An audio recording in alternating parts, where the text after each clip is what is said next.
Hey guys and gals, sweet project cars here with cool, trick, and affordable ways. Julio, tell everybody where all the tools are at and get you right out of the way. Busca en el show más de la descripción del video para todas las herramientas.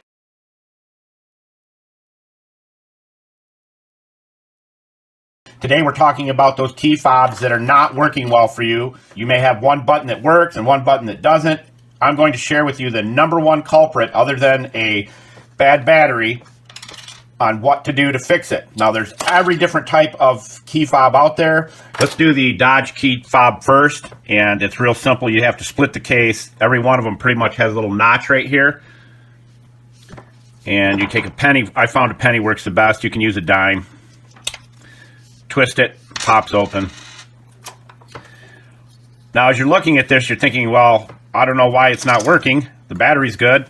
Take the rubber booty out just enough to get the circuit board out of there.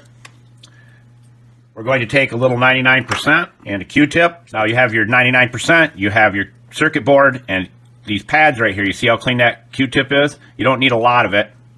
So I dry it off just a little bit, but watch this. And you can just see the dirt on there.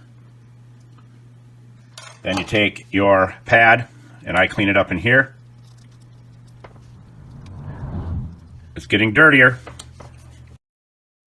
Then you take your circuit board, put it back in, snap your cover back on. Done. Let's now do the GM.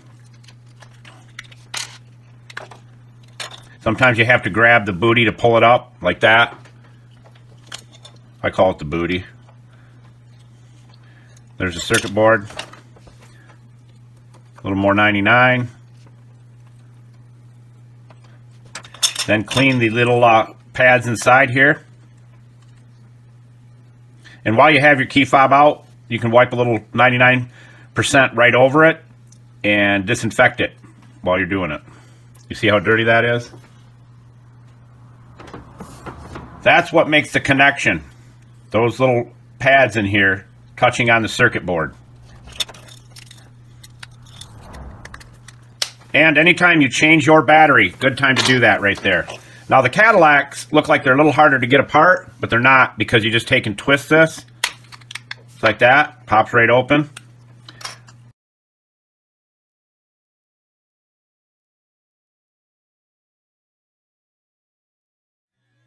That through.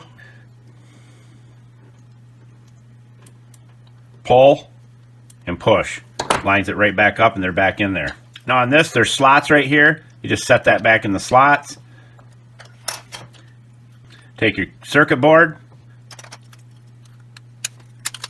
Done. All set to go. Like I said, I'll use a little 99% on this and clean it all up.